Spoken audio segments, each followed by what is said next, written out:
में बड़ा हादसा हो गया, जहां जोरदार धमाका होने से अफरा तफरी मच गई। इस हादसे में नगरपालिका के कर्मचारी की मौत हो गई। अवैध तौर पर तैयार किए गए पटाखों को जब्त करके उनको नष्ट किया जा रहा था, तभी अचानक से ये हादसा हुआ।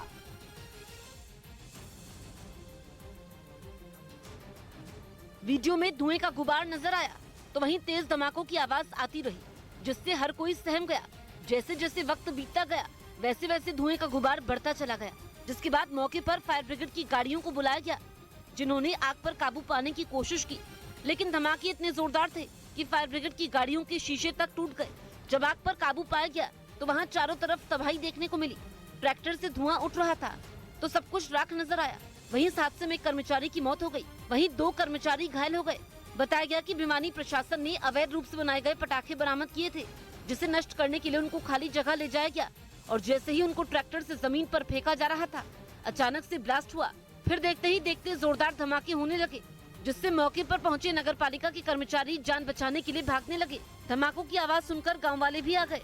वहीं इस हादसे में एक नगरपालिका के कर्मचारी की मौत हो गई तो वहीं एक अधिकारी समेत 8 लोग घायल हो गए। धमाका इतना जोरदार था कि काफी दूर तक ट्रैक्टर के कलपुर्जे बिखरे दिखाई दिए।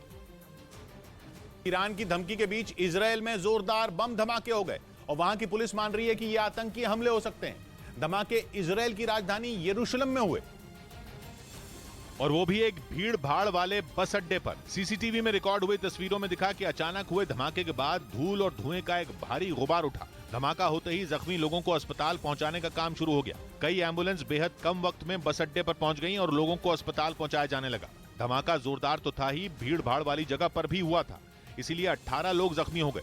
दावा किया जा रहा है कि एक अनजान बैग में विस्फोटक रखकर आरोपी फरार हो गए थे। यरूशलेम में हुआ ये धमाका इजराइल की सरकार को सीधी चुनौती की तरह देखा जा रहा है। हालांकि वहां की पुलिस अभी खामोश है, लेकिन माना जा रहा है कि ये काम फिलिस्तीन का भी हो सकता है और ईरान का भी। इसीलिए इजराइल इस मामले में अभी पूरी तरह खामोश है। पिछले कुछ सालों में इजराइल में किसी बड़े हमले को अंजाम देने में फिलिस्तीन को कामयाबी नहीं मिली थी।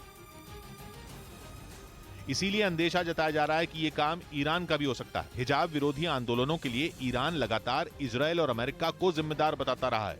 पिछले 1 महीने से वो इन दोनों देशों को अंजाम भुगतने की चेतावनी भी दे रहा है। ईरान कहता रहा है कि अगर उसके अंदरूनी मामलों में दखलंदाजी हुई तो जवाब जरूर मिलेगा। माना जा रहा है कि यरूशलेम में हुआ यह हमला ईरान की तरफ से दी गई एक चेतावनी हो। हालांकि यह भी तय है कि अगर इस हमले में ईरान का हाथ हुआ तो जवाब सिर्फ इजराइल नहीं देगा, बल्कि इजराइल और अमेरिका दोनों मिलकर ईरान को सबक सिखाने की कोशिश करेंगे। इसीलिए माना जा रहा है कि ईरान और इजराइल के बीच बढ़ रहे तनाव में ये घटना निर्णायक साबित हो सकती है। उत्तर प्रदेश के चित्रकूट के एक दारोगा का वीडियो वायरल हो रहा है, जिसमें आरोप लगा है कि वो एक राहगीर से बदसलूकी करते रहे और इस बीच किसी ने उस दारोगा का वीडियो बना लिया। इस वीडियो में एक दारोगा और एक सिपाही नजर आए। दारोगा ने सामने खड़े एक आदमी के गिरबान पकड़ रखा था तो वहीं लगातार धमकाने की कोशिश की जाती रही। वहीं वो आदमी अपनी गलती पूछता रहा, लेकिन पुलिस वाला उसे धमकी देता रहा। बताया गया कि जिस आदमी का गिरबान दारोगा ने पकड़ रखा था वो अपनी पत्नी के साथ मोटरसाइकिल पर जा रहा था, तभी दूसरी मोटरसाइकिल ने उसे टक्कर मार दी और भाग गया। आरोप है कि इस बीच पीछे से मौके पर पहुंचे पुलिस वालों ने उल्टा पीड़ित को ही धमकाना शुरू कर दिया। इस दौरान किसी ने वीडियो बनाकर वायरल कर दिया। उधर रूस की सेना का यूक्रेन की राजधानी कीव में घुसने का पहला वीडियो सामने आया, जिसमें रूसी फौज के लड़ाकू हेलीकॉप्टर वहां बम बरसाते दिखे। दावा किया जा रहा है कि यह वीडियो युद्ध के पहले ही दिन का है, जिसमें कीव के आसमान में रूसी सेना के कई लड़ाकू हेलीकॉप्टर तेजी से आगे बढ़ते हुए बमों की बारिश करते दिखाई दिए। दावा किया जा रहा है ये वीडियो युद्ध के पहले दिन यानी 24 फरवरी का है। इसी दिन रूस की सेना ने यूक्रेन पर 3 तरफ से हमला बोला था। दावा किया जा रहा है कि पहले ही दिन पुतिन की फौज राजधानी कीव तक पहुंच गई थी।